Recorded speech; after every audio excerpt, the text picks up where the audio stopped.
আপনারা দেখছেন Bankura TV breaking news. Bankura TV YouTube চ্যানেলে আপনাদের স্বাগতম। বাঁকুড়া টিভি ইউটিউব চ্যানেলের chief editor the tiger journalist দাদা উত্তম দে তুলে ধরছে পশ্চিম বাংলার একটি গুরুত্বপূর্ণ তৃণমূলের মুখপাত্র কুণাল ঘোষ, কুণাল ঘোষ বলা যায় না, কুলাঙ্গার ঘোষ।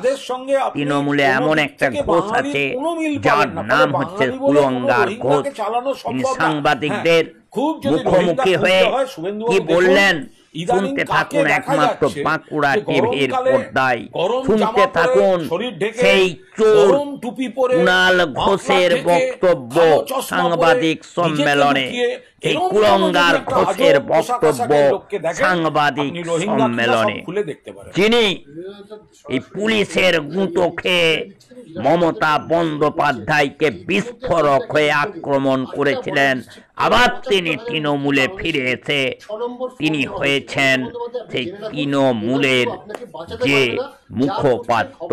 শুনতে থাকুন সেই খবর একমাত্র বাঁকুড়া টিভির পর্দায়। 2026 বুঝতে হবে তাদের গোটা বিষয়টাই, তাদের মানে সংস্কৃতি, তাদের ভাষা। তারা বাঙালি নন, রোহিঙ্গা মূলত মায়ানমার থেকে আসেন। যদি এসে থাকে মায়ানমার থেকে, সীমান্ত পার হয়ে এলো কি করে এটা শুভেন্দু অধিকারী অমিত শাহের কাছ থেকে বুঝে নিন। আর রোহিঙ্গা যারা, তাদের সঙ্গে আপনি কোনো দিক থেকে বাঙালির কোনো মিল পাবেন না। ফলে বাঙালি বলে কোনো রোহিঙ্গাকে চালানো সম্ভব না। হ্যাঁ, খুব যদি রোহিঙ্গা খুঁজতে হয়, শুভেন্দুবাবু দেখুন ইদানিং কাকে দেখা যাচ্ছে যে গরমকালে গরম জামা পরে, শরীর ঢেকে, গরম টুপি পরে, মাফলার ঢেকে, কালো চশমা পরে, নিজেকে লুকিয়ে এরম কোনো যদি একটা আজব পোশাক আশাকের লোককে দেখেন, আপনি রোহিঙ্গা কিনা সব খুলে দেখতে পারেন। সরাসরি মুখ্যমন্ত্রী হুঁশিয়ারি দিচ্ছেন, জেলা শাসকদেরকেও উদ্দেশ্য করে বলছেন যে ইতিমধ্যে আইপ্যাকের উদ্যোগে 8টা বর্ডার ডিস্ট্রিক্টে 75,000 মুসলিম বাংলাদেশিকে 6 নম্বর ফর্ম দেওয়া হয়েছে। মমতা বন্দ্যোপাধ্যায়, আপনি জেনে রাখুন, এবার কেউ আপনাকে বাঁচাতে পারবে না। যা করছেন খবর আসছে এ রাজ্যের বিজেপি তার লড়াইটা লড়বে। দেখুন, সব থেকে সোজা অঙ্কটা হচ্ছে 2026 সালে তৃণমূলের বিপুল জয় দেখতে পেয়ে বিজেপি নেতারা মানসিক অবসাদ, হতাশায় ভুগছেন। লিখে রেখে দিন, 2026 সালের পর মুখ্যমন্ত্রী পদে কোনো পরিবর্তন হবে না। মমতা বন্দ্যোপাধ্যায় 4র্থবার মুখ্যমন্ত্রী হবেন। কিন্তু বিরোধী দলনেতা হওয়ার জন্য যে কজন বিধায়ক দরকার বিজেপির, সেই বিধায়কটা বিজেপি পাবে না। অর্থাৎ মুখ্যমন্ত্রী মমতা বন্দ্যোপাধ্যায়ই থাকবেন, কিন্তু রাজ্য বিধানসভায় বিরোধী দলনেতা বলে কোনো পদ থাকবে না। কাল থেকে তো রাস্তায় নামছে তৃণমূল কংগ্রেস। 28 তারিখ মমতা বন্দ্যোপাধ্যায়ের মিছিল করার কথা রয়েছে, কি পরিকল্পনা নিয়ে এগোবে? না, সেটা হচ্ছে যে এই বাংলা এবং বাঙালি, তাদের বিরুদ্ধে যে চক্রান্ত, যে অপমান, এবং ভিন রাজ্যে, মূলত বিজেপি শাসিত রাজ্যে বাংলা বলা মানুষকে সকলকেই বাংলাদেশি বলে দেখিয়ে দেয়া হচ্ছে। যারা ভারতীয় বাঙালি, তাদের বিরুদ্ধে যে চক্রান্ত চলছে, তার বিরুদ্ধে তৃণমূল কংগ্রেস মিটিং, মিছিল, এই সমস্ত মানুষকে সচেতন করা, মাননীয় মুখ্যমন্ত্রী আমাদের দলনেত্রীর নির্দেশে শনি রবিবার করে তো হবে। তো সেগুলো শুরু হয়ে যাচ্ছে 27 তারিখ থেকে, এগুলো পুরোদস্তু শুরু হয়ে যাচ্ছে সারা বাংলা জুড়ে। পর্যায়ক্রমে এই আন্দোলনগুলো চলতে থাকবে এবং অনেক অন্যান্য সংস্থা, ক্লাব ইত্যাদি ইত্যাদি আসছে।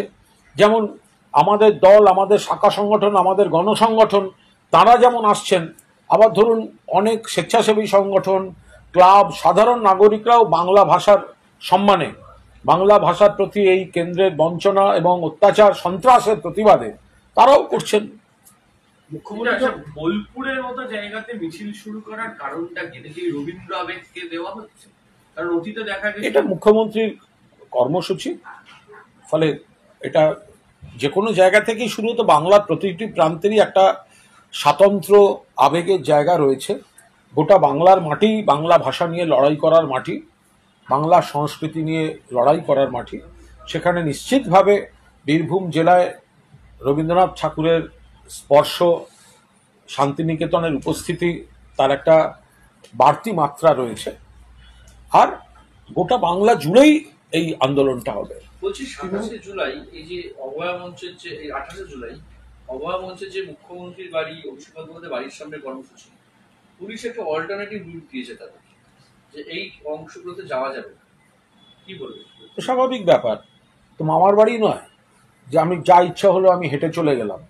আমি অভয়ার বাবা মাকে হাত জোড় করে একটা প্রশ্ন করতে চাই, আপনাদের মেয়ে হারিয়েছেন, আপনাদের বুকে আগুন, চোখে জল, তীব্র শোক, আমাদের তরফ থেকে পূর্ণ শ্রদ্ধা সম্মান, কিন্তু আপনাদের আইনজীবীরাও যে কথাগুলো বলছে না, আপনারা সেই রাজনৈতিক কথাগুলো বলছেন কি করে? যদি কোথাও তদন্তের কোথাও কোনো সমস্যা থাকে, তাহলে trial court, high court, supreme court, ত্রিস্তরীয় কোর্টেই আপনাদের মামলা ছিল। দেশের সেরা আইনজীবীরা আপনাদের হয়ে নেমেছেন, তারাও তো বলছেন না যে বিচার হয়নি। তাহলে আপনারা এই রাজনীতিটার মধ্যে ঢুকছেন কেন?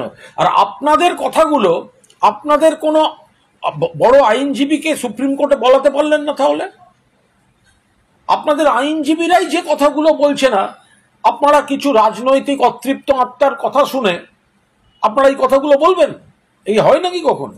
তৃণমূল যেমন কালকে থেকে রাস্তায় নামছে, ঠিক তেমনি 17ই আগস্ট থেকে বিরোধী দলনেতা বাঙালিদেরকে নিয়ে বলেছেন রাস্তায় নামবেন, এবং বক্তব্য হচ্ছে যে শ্যামাপ্রসাদ মুখার্জি তো বলে গেছিলেন যে বাঙালি হিন্দুদের হোমল্যান্ড, তাকে রক্ষা করতে নামা এবং রোহিঙ্গা মুক্ত পশ্চিমবঙ্গ। ওনাকে এত পরিশ্রম করতে হবে না, উনি শুধু বিভিন্ন রাজ্যে বাংলাভাষী বাঙালি ভারতীয়দের উপর যে হ্যারাসমেন্টটা হচ্ছে সেটা বন্ধ করান।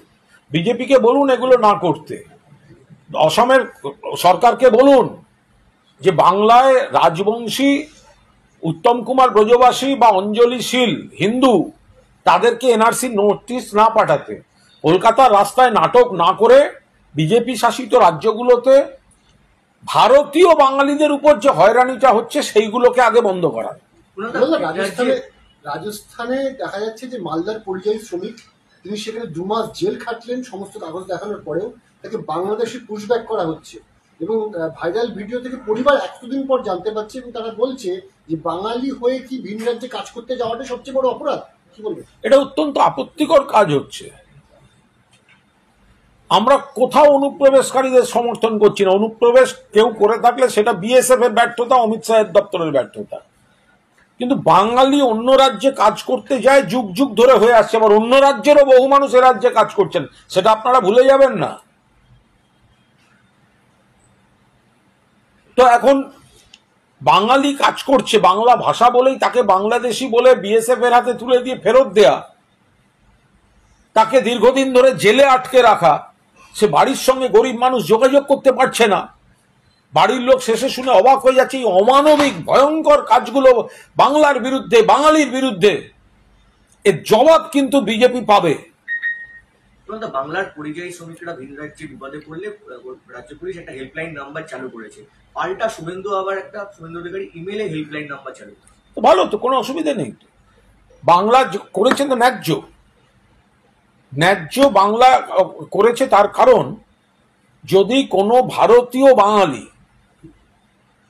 বিপদে পড়ে ভিন রাজ্যে গিয়ে, বিজেপির পুলিশের হাতে পড়ে, কোথায় যোগাযোগ করবে? পুলিশ হেল্পলাইন নাম্বার দিয়েছে।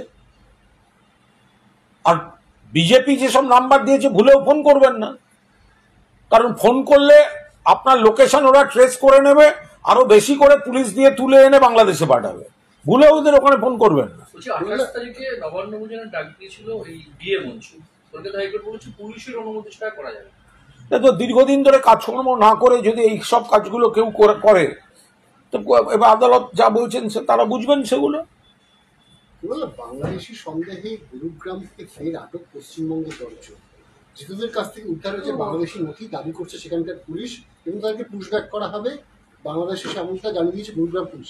কংগ্রেস, দিল্লি কংগ্রেস, তারাও আজকে এই গোটা ঘটনার সমালোচনা করেছে। দেখুন, যদি অনুপ্রবেশকারী হয়, অর্থাৎ অবৈধভাবে ঢুকেছে, তাদের তো কেউ সমর্থন করতে যাচ্ছে না।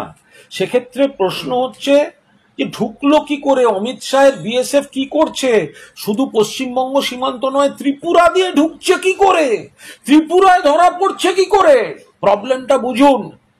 কিছুদিন আগে যে আগরতলা স্টেশনে ধরা পড়লো ত্রিপুরায় দুটো গ্রুপ, একটা গ্রুপ দিল্লি যাচ্ছিল, একটা গ্রুপ পশ্চিমবঙ্গে আসছিল। এই গ্রুপটা যদি পশ্চিমবঙ্গে আসতো এবং শেষে ধরা পড়তো, তখন তো আপনারা বলতেন পশ্চিমবঙ্গে ঢুকেছে। ওরা যে ত্রিপুরায় ঢুকে ট্রেনে করে আসছে, এটা তো আর সামনে আসতো না, ধরা পড়েছে আগরতলায় বলেই সামনে এসছে। তো এই ঘটনাগুলো ঘটছে। তো আজকে আরো একজন এনআরসি নোটিশ পেলেন এবং তার বাড়িতে অলরেডি তৃণমূলের বিভিন্ন নেতা তারা যাতায়াত শুরু করেছে, কিন্তু একের পর এক দেখতে পাওয়া যাচ্ছে যে রাজ্যে এনআরসি নোটিশ প্রাপকের সংখ্যা বৃদ্ধি পাচ্ছে।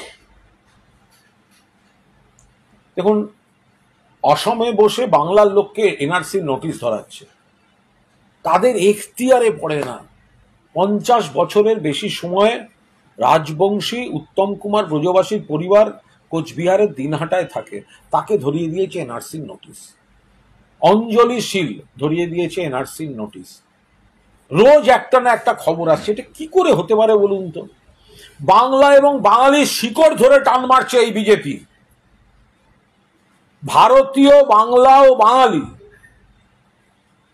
আমরা কোনো অবৈধ অনুপ্রবেশকারীকে সমর্থন করছি না। আর অনুপ্রবেশ হয়ে থাকলে তার দায় কেন্দ্রীয় সরকারের স্বরাষ্ট্র দপ্তরের, যাদের দায়িত্ব সীমান্ত পাহারা দেয়া।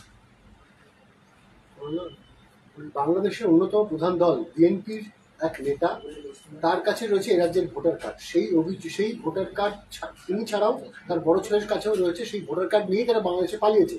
আজ বাগদা থানার পুলিশ তার স্ত্রীকে গ্রেপ্তার করেছে এবং তার স্ত্রীর মদতেই গোটা এই ভোটার কার্ড, প্যান কার্ড এই সমস্ত তৈরি। এই যে কিছু দুষ্টচক্র যে কোনো জায়গার সীমান্তবর্তী এলাকায় থাকে, এটা বাস্তব, বাস্তবটা মানতে হবে। এই সীমান্তবর্তী রাজ্যগুলো বা এলাকাগুলোর এটা একটা সমস্যা। এরপরের ধাপটা হচ্ছে, এটা হচ্ছে পয়েন্ট 1 আর পয়েন্ট 2, সীমান্ত পাহারা দেয় বিএসএফ।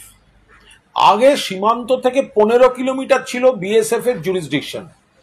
আইন সংশোধন করে জোর করে সীমান্ত থেকে 50 কিলোমিটার বিএসএফ তাদের দায়িত্বে নিয়ে নিয়েছে।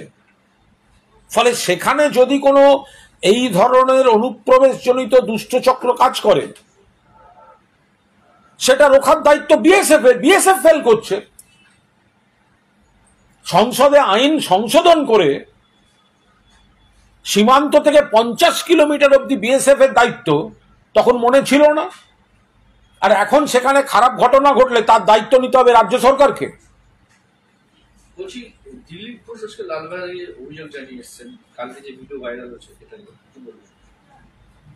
এটা নিয়ে আলাদা করে কিছু বলার নেই। এটা সম্পূর্ণ তাদের একটা ব্যক্তিগত বিষয় এবং বিজেপির অভ্যন্তরীণ বিষয়। এখন একটা ভিডিও নানাভাবে লোকের কাছে গিয়ে পৌঁছেছে। এখন সেই ব্যক্তি আদৌ দিলীপ ঘোষ কি দিলীপ ঘোষ নন, সেটা একটা প্রশ্ন। দ্বিতীয় প্রশ্ন, যদি দিলীপ ঘোষ হন, তাহলে তাঁর ব্যক্তিগত জায়গার ভিডিও সেটা বাইরে গেল কি করে? আবার কেউ কেউ বলছে নাকি দিল্লিতে সম্প্রতি কোনো একটা মিটিং থেকে দিলীপ বাবুর অতি শুভানুধ্যায়ী যাদের যাদের দেখা হয়েছিল, তারা নাকি এসব নানা রকম কারবার টারবার করেছেন। এগুলো সব দিলীপ বাবুরা বলতে পারবেন। এগুলোর সঙ্গে আমরা ইন্টারেস্টেডও নই, আমাদের কোনো সম্পর্কও নই। কিন্তু দিলীপ বাবু যেন ওই দিল্লিতে কে কবে গেছিলেন আর কোন বাড়িতে কি হয়েছে, সেখানে কোন কম্পিউটারে কোন পেন ড্রাইভ কারা কারা দেখছিল, ওগুলো যেন দিলীপবাবু খবর নেন। নারী পাচার কাণ্ডে শিলিগুড়ি থেকে উদ্ধার হওয়া আলিপুরের 2 মহিলার বয়ান যে তারা বিডিও অফিসের মাধ্যমে প্রশিক্ষণ পায়, অর্থাৎ উৎকর্ষ বাংলা প্রকল্পের মাধ্যমে প্রশিক্ষণ হয়েছিল তাদের। তাহলে প্রশাসন কি কিছু জানতো নাকি নারী পাচার কাণ্ড? বুঝতে পারলাম না। শিলিগুড়ি নারী পাচার কাণ্ডে শিলিগুড়ি থেকে উদ্ধার হওয়া আলিপুরদুয়ারের 2 মহিলার বয়ান যে তারা বিডিও অফিসের মাধ্যমেই প্রশিক্ষণ পেয়েছিলেন, অর্থাৎ উৎকর্ষ বাংলা প্রকল্পের মাধ্যমেই তাদের প্রশিক্ষণ হয়েছিল। প্রশিক্ষণের সঙ্গে অন্য খারাপ কাজের কি সম্পর্ক? কেউ কোনো কিছু প্রশিক্ষণ নিতে পারেন এবং তারপর কোন ব্যক্তি কাকে কোথায় কি জড়াচ্ছে সবকিছুর সঙ্গে কি প্রশাসনই জানবে? নাকি এটার সঙ্গে কোনো সার্বিক সমস্যা? এটা তো এমন একটা কিছু কোনো ব্যক্তিগত কানেকশনগত ব্যাপার, তো সেটা কে কার কথা শুনে কি করেছেন তারা বুঝবেন। বলছি বিজেপি ওরা কি কোনো সরকারি বিজ্ঞপ্তি দেখে যাচ্ছিলেন সেখানে, নাকি সরকারি ট্যুর প্যাকেজে যাচ্ছিলেন? না সেটা হচ্ছে সেটা হচ্ছে মানে কি, সরকারি ট্যুর প্যাকেজে যাচ্ছিলেন? না আমি বলছি সরকার বলেছে যে অমুকের সঙ্গে অমুক জায়গায় যাও? তারা বলছেন যে পঞ্চায়েত ও বিডিও অফিসের লোকেরাই তাদের ওই ট্রেনিং এর ব্যবস্থা করে। ট্রেনিং এর ব্যবস্থা তো সরকারের ট্রেনিং তো বিডিও আর পঞ্চায়েতের লোকেরাই করবে, কিন্তু হওয়ার পর অমুক জায়গায় তাদের সঙ্গে যাও এটা কি সরকার বলেছে? বলেনি। তা সুতরাং সেগুলো সেখানে সরকারের কথাটা আসছে কি করে? বলছি বিজেপি শাসিত রাজ্য বিহারে হোমগার্ডের পরীক্ষার্থী একজন ভয়ঙ্কর ঘটনা ঘটেছে, অ্যাম্বুলেন্সের ভয়ঙ্কর ঘটনা ঘটেছে। এই বিজেপি মানে বিজেপি শাসিতই বলা উচিত, এনডিএর রাজ্য বিহার। একটি মেয়ে হোমগার্ডের পরীক্ষা দিতে গেছিল, সেখানে সে অসুস্থ হয়ে পড়ে জ্ঞান হারায়, তাকে অ্যাম্বুলেন্সে নিয়ে যাওয়া হচ্ছিল, সেই অবস্থায় সে ধর্ষিত হয়েছে। কোথায় থাকে নারী সুরক্ষা? কোথায় থাকে নারী সুরক্ষা? এর আগে উত্তরপ্রদেশে কনস্টেবল রেপ করে, পুলিশ কনস্টেবল রেপ করেছে ছাত্রীকে। এর আগে মধ্যপ্রদেশে সরকারি হাসপাতালের মধ্যে নার্স খুন হয়েছে। এর আগে মহারাষ্ট্রে হয়েছে। এর আগে ওড়িশায় পরপর হয়েছে। বিজেপি শাসিত রাজ্যগুলিতে নারী সুরক্ষা কোথায়? তারপরেও এরা অপরাজিতা বিল যেহেতু মমতা ব্যানার্জি করেছেন মহিলাদের স্বার্থে, তারা সেটা অনুমতি দেয় না, আর এই রাজ্যে বিজেপির নেতাগুলো নাটক করে বেড়ায়। আমার একটা কোশ্চেন, সেটা হচ্ছে যে আপনারা বারবার বলেন যে কেন্দ্রের স্বরাষ্ট্র মন্ত্রক এবং বিএসএফ এর জন্য অনুপ্রবেশ ঘটছে, কিন্তু এখন তো দেখা যাচ্ছে যে অনুপ্রবেশ ঘটার পর এই আধার কার্ড তৈরি হয়ে যাচ্ছে কিরকম ভাবে।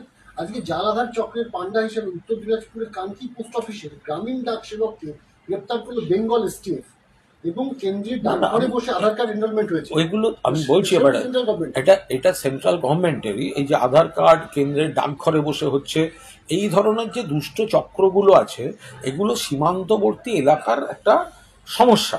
এটা যেমন দেখা যাচ্ছে যে কেন্দ্রীয় সরকারের আওতাভুক্ত জায়গাতেই হয়েছে, কিন্তু সেটা বিজেপিকেও বুঝতে হবে যে এগুলো কিছু হলেই যে রাজ্য সরকারকে দোষারোপ করা হয়। কিন্তু এটাও আবার একইভাবে ঠিক যে ওই যে এরিয়াটা থেকে এই সব জাল আধার সব উদ্ধার হচ্ছে ওটা তো বিএসএফ এর আওতাভুক্ত কিনা সেটা এবার বিজেপি জবাব দিক। যখন বিএসএফ এর আওতায় বেশি কিলোমিটারের এলাকা ঢুকিয়ে দেওয়া হলো, তো তার মধ্যে যখন এই অনুপ্রবেশ, দুষ্টচক্র, জাল আধার, তো তার দায়িত্ব বিএসএফ নেবে না কেন? কেন্দ্রীয় সরকার সংসদে আইন বদল করে বলল আগের মতো সীমান্ত থেকে 15 কিলোমিটার নয়, সীমান্ত থেকে 50 কিলোমিটার বিএসএফ এর হাতে দিতে হবে। তো তার মধ্যে যদি কেন্দ্রীয় ডাকঘরে, মানে কেন্দ্রীয় ডাকঘর মিন্স কেন্দ্রীয় সরকারের আওতাভুক্ত ডাকঘরে বসে বা তার এলাকায় বসে জাল আধার মাধার তৈরি হয়, তার দায়িত্বটা কেন এবার বিএসএফ নেবে না? আমার লাস্ট প্রশ্ন হচ্ছে, সেটা হচ্ছে আজকে রাজ্যপাল আচার্য তিনি 29টা বিশ্ববিদ্যালয়ের ভিসিদের দেখে পাচ্ছেন, সেখানে 9টা ভিসি, 9জন ভিসি গেছেন, তার মধ্যে অস্থায়ী সংখ্যা বেশি, বাকি কেউ জানেনি বলছে। সম্পূর্ণ রাজভবন এবং প্রশাসনিক বিষয়, কাজকর্ম ছিল হয়তো অন্যান্য জরুরি, সেই জন্য যাননি। 28শে আগস্ট তৃণমূল ছাত্র পরিষদের প্রতিষ্ঠা দিবস। তৃণমূল ছাত্র পরিষদের প্রতিষ্ঠা দিবস এটা সবাই জানেন, এবং তৃণমূল ছাত্র পরিষদ প্রতিষ্ঠার বার্ষিকীতে মাননীয় মুখ্যমন্ত্রী তিনি ছাত্র সমাজকে তিনি বার্তা দেন এবং বিশাল সমাবেশ হয়। সেদিনকে কোনো পরীক্ষা রাখা মানে একটা বড় অংশের ছাত্রছাত্রী অসুবিধায় পড়বেন, তারা হয়তো সমাবেশে যেতে পারবেন না, সমাবেশটা তারা যাতে না যেতে পারেন, কারোর উচিত নয় সেই দিনকে কোনো জরুরি কাজ রাখা। যদি কেউ রেখে থাকেন তাহলে ধরে নিতে হবে রাজনৈতিক উদ্দেশ্যে যাতে ছাত্রছাত্রীরা সেই সমাবেশে না যেতে পারে, তার জন্য ঘুরিয়ে চাপ দিয়ে তাদেরকে সমাবেশে না যাওয়ার জন্য বাধ্য করা হচ্ছে। কলকাতা বিশ্ববিদ্যালয়ের যিনি এই মুহূর্তে দায়িত্বপ্রাপ্ত শান্তা দত্ত তিনি পরিষ্কার জানিয়েছেন পরীক্ষা দিতে হবে, পরীক্ষা না দেওয়াটাই অগণতান্ত্রিক। হ্যাঁ, শুধু তাকেও ভাবতে হবে যে দয়া করে যে একটা রাজ্যের একটা বড় ছাত্র, বৃহত্তম ছাত্র সংগঠন, তাদের প্রতিষ্ঠা বার্ষিকী, তো সেটা শিক্ষা প্রতিষ্ঠান বিবেচনা করবে না, এটা কোনো কথা হলো? পরীক্ষা দিলে একজন ছাত্রছাত্রীকে দিতে হবে, এটা ঠিক, কিন্তু পরীক্ষার শিডিউলটা করার সময় দয়া করে দেখবেন না যে রাজ্যের বৃহত্তম ছাত্র সংগঠন তাদের প্রতিষ্ঠা বার্ষিকী, এবং সেটা ঘোষিত এবং সেটা সবাই জানেন। তো সেটা যদি না বিবেচনা করেন তো তাহলে তো ধরেই নিতে হয় যে যাতে একটা বড় ছাত্রছাত্রী তার সেই সংস্থার ছাত্রছাত্রীরা সমাবেশে না যেতে পারেন, সেই জন্য রাজনৈতিক পক্ষপাতদুষ্ট অবস্থান নিয়ে এই ধরনের শিডিউল তৈরি করা হয়েছে। ভাষা আন্দোলন নিয়ে, বাঙালি অস্মিতা নিয়ে যখন তৃণমূল একের পর এক আন্দোলনের ডাক দিয়েছে, বাংলা মাধ্যমে স্কুলগুলোর এরকম শ্মশানের দশা? কোনো শ্মশানের দশা নয়, এবং তার সঙ্গে ইয়ের কোনো সম্পর্ক নেই। মানে অত্যন্ত ভালো, এবং পরীক্ষায় তারা অত্যন্ত ভালো রেজাল্ট করছে। সমাজের সঙ্গে সমাজ বদলের সঙ্গে নানা রকম প্যাটার্ন পাল্টাচ্ছে। তো সুতরাং তার সঙ্গে বাংলার অস্মিতা, বাংলা বাঙালিকে বিজেপির অপমান, এগুলোর কোনো সম্পর্ক নেই। অত্যন্ত ভালো ভালো বাংলা মাধ্যম স্কুল, সরকারি স্কুল পারফর্ম করছে, অত্যন্ত ভালোভাবে তারা রেজাল্ট করছে, পাল্লা দেওয়া রেজাল্ট করছে। কিন্তু বহুদিন ধরে চলে আসা বহু সংখ্যক স্কুল, সেটা আজকের দিনে দাঁড়িয়ে কোন এলাকায় কটি রাখলে কিভাবে সুবিধা, সেগুলো পুনর্বিন্যাস কিভাবে হয়, সেগুলো সময়ের দাবিতে কিছু ভাবনা চিন্তা হতে পারে। কিন্তু বাংলা সরকারি মাধ্যম স্কুল যথেষ্ট ভালো, এবং সেখানে পড়ে ছেলেমেয়েরা যথেষ্ট ভালো কাজ করছে। আবার একটা তৃণমূল কর্মী খুন, পরপর ঘটনা ঘটে যাচ্ছে, মুর্শিদাবাদের ঘটনা, বিজেপি একজন গ্রেপ্তার। তৃণমূলকে টার্গেট করে বিরোধীরা খুন করছে, পুলিশ প্রশাসন দেখছে। ধন্যবাদ।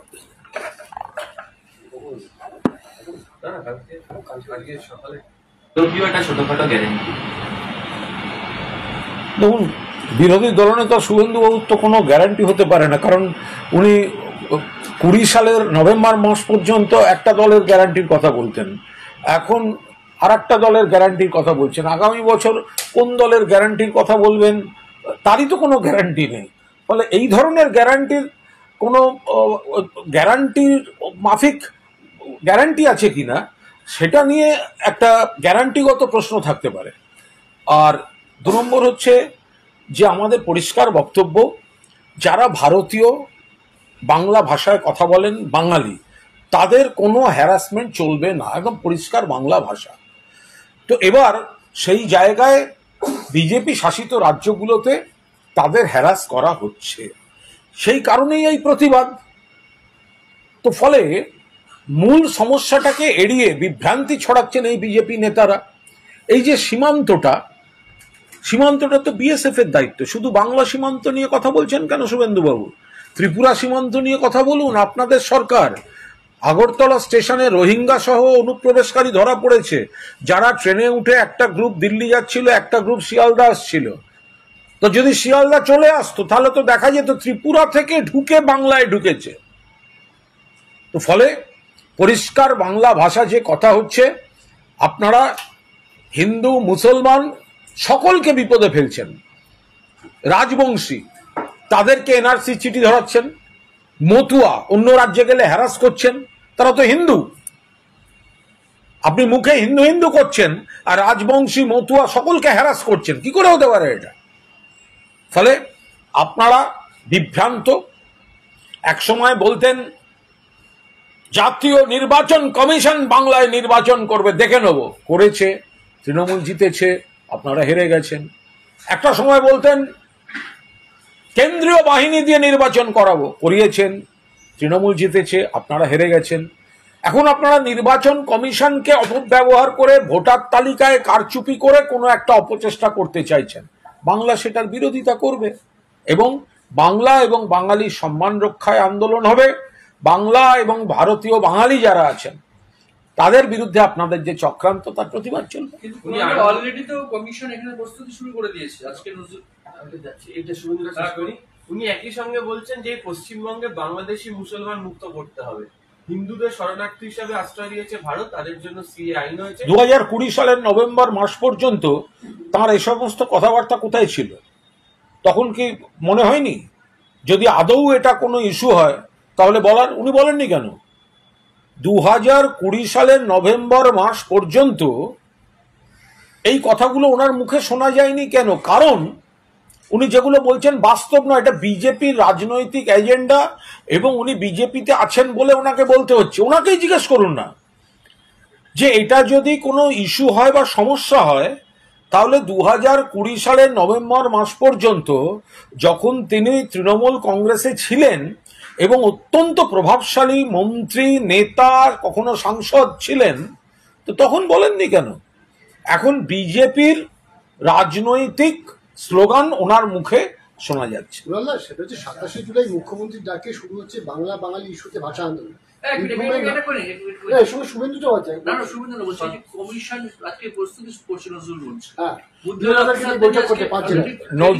যেটা নির্বাচন কমিশন করছেন, আমাদের দল এবং রাজ্য সরকার যথাযথভাবে তার উপর নজর রেখেছেন।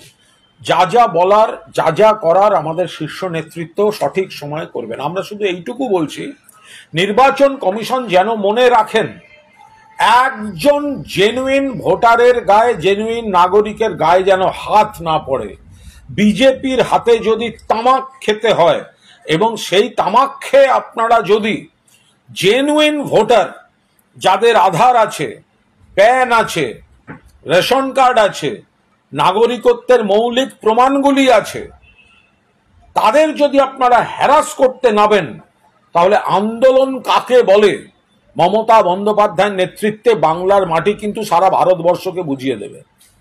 আজকে যে এই ট্রেনিং সেশন চলছে, সেখানে বিএলওদেরকে যে বুকলেট দেওয়া হয়েছে, সেখানে পরিষ্কার লেখা রয়েছে যে ভোটার তালিকায় বিশেষ সংশোধন, যাকে ইংলিশ করলে তারা এসআইআর কথাই বলা হচ্ছে, সেই বিষয়ে নির্দেশিকা রয়েছে। আমরা আবার বলছি যে এর প্রশাসনিক পার্টটা রাজ্য সরকার এবং আমাদের শীর্ষ নেতৃত্ব নজর রাখছেন। এ বিষয়ে যা বলার, যখন বলার, তারা স্পষ্টভাবে বলবেন। কিন্তু এর পেছনে যে রাজনৈতিক অসৎ উদ্দেশ্য কাজ করছে, তাতে আমাদের খুব পরিষ্কার বক্তব্য যে একটা সময় এরা বলতেন নির্বাচন কমিশন, জাতীয় নির্বাচন কমিশন দিয়ে ভোট করাবো, করিয়েছেন, হেরেছেন। কেন্দ্রীয় বাহিনী দিয়ে ভোট করাবো, হেরেছেন। এখন এরা ভোটার লিস্টে ম্যানিপুলেশন চাইছে, ব্যাকডোর পলিটিক্স আবার শুরু করেছে। মহারাষ্ট্রে করেছে, দিল্লিতে করেছে, ওখানে পার পেয়ে গেছে। বিহারে প্রতিবাদ হচ্ছে। বাংলায় আমাদের পরিষ্কার বক্তব্য, যারা অনুপ্রবেশকারী, আমরা তাদের সমর্থন করছি না। অনুপ্রবেশটা রোখার দায়িত্ব বিএসএফ এর, কেন্দ্রীয় সরকারের, রাজ্য পুলিশের নয়। একজনও ঢুকে থাকলে কেন্দ্রের দায়। বাংলায় একজন দুজন ঢুকে থাকলে ত্রিপুরায় 100-200 জন ঢুকেছে, সেখানে তো ডবল ইঞ্জিন সরকার। আমাদের পরিষ্কার বক্তব্য, জেনুইন ভোটার যারা, তাদের এলিমিনেট করার যে টার্গেটটা এরা নিচ্ছে, আমাদের সেখানে তীব্র প্রতিবাদ থাকছে। যারা ভোটার, তো এর আগে যে ভোট গেল, 2024-এর ভোট গেল, তা এত যদি অবৈধ ভোটার, তাদের ভোটে নির্বাচিত, তাহলে তো আপনাদের সরকার, আপনাদের এমপি, তারাও তো তাহলে অবৈধ। তাহলে প্রধানমন্ত্রী কাদের ভোটে দেশের প্রধানমন্ত্রী হয়েছেন? স্বরাষ্ট্রমন্ত্রী কাদের ভোটে? মন্ত্রিসভা কাদের ভোটে হয়েছেন? ভোটার লিস্টে যদি এত অবৈধ থাকে, তাহলে আপনারা ইস্তফা দিন, তাহলে ভোটার লিস্ট সংশোধন করে নতুন করে ভোট করুন। অবৈধ ভোটার নিয়ে বৈধ এমপি আর বৈধ প্রধানমন্ত্রী, বৈধ স্বরাষ্ট্রমন্ত্রী, বৈধ মন্ত্রিসভাতে হতে পারে না। ফলে এরা প্রতিহিংসা পরায়ণভাবে ভোটার লিস্টে কারচুপি, এলিমিনেশন বাড়িয়ে নিজেদের একটা রাজনৈতিক উদ্দেশ্য সাধন করতে চাইছে, অস্থিরতা তৈরি করতে চাইছে নির্বাচন কমিশনকে ব্যবহার করে। সেটা হলে এখানে প্রতিবাদ হবে। বিএলওদের যে ট্রেনিং সেশন চলছে, সেই প্রসঙ্গে বিরোধী দলনেতা শুভেন্দু অধিকারী বলছেন যে শুধুমাত্র স্থায়ী সরকারি কর্মীদেরকেই বিএলও অফিসার পদে নিয়োগ করতে হবে, কিন্তু পশ্চিমবঙ্গ সরকার তা করছে না। এর জন্য পরবর্তীতে এদের জেলে যেতে হবে। দেখুন, এসব মানে কোনো যা ইচ্ছা বলে দিলাম আর সেই মতো হলো, বিষয়টা তা নয়। প্রত্যেকটা ভোটেই শুভেন্দুবাবুরা, ওই তো 21 সালেও দেখেছি আপ কি বার 200 পার, এরপরে পঞ্চায়েত দেখেছি, প্রত্যেকটা জেলা পরিষদ তৃণমূলের, এরপরে লোকসভা দেখেছি, তৃণমূলের এমপি বেড়েছে, বিজেপির এমপি কমেছে। প্রত্যেকটা ইলেকশনের আগে এনারা এই ধরনের কিছু কথাবার্তা বলেন। এদের সঙ্গে বাংলার উন্নয়নের, বাংলার মানুষের, বাংলার মা মাটির মানুষের, বাংলার বকেয়া, বাংলার অধিকারের, বাংলার সংস্কৃতির কোনো সম্পর্ক নেই। ফলে এরা হারবেন। ফলে ভোটে এলেই এই ধরনের কিছু আন্তাবড়ি কথাবার্তা বলেন, যার সঙ্গে মানুষের কোনো যোগাযোগ নেই। নবান্নের সরকারি নির্দেশ উদ্ধৃত করে বিরোধী দলনেতার দাবি, শনিবার থেকে বিভিন্ন জেলায় বিডিও, এসডিও এবং জেলাশাসকরা ডোমিসাইল যে সার্টিফিকেট সেই ইস্যু করার নির্দেশ দিয়েছে নবান্ন। শুভেন্দু অধিকারীর দাবি যে রোহিঙ্গা এবং বাংলাদেশি মুসলিমদের জন্য প্রায় 10টি জেলার আধিকারিকদেরকে পাঠানো হয়েছে এই নির্দেশ, যার বিরুদ্ধে তিনি নির্বাচন কমিশনকে চিঠি লিখছেন। আচ্ছা, রোহিঙ্গা বলে শুভেন্দু কি বলতে চান? রোহিঙ্গাদেরকে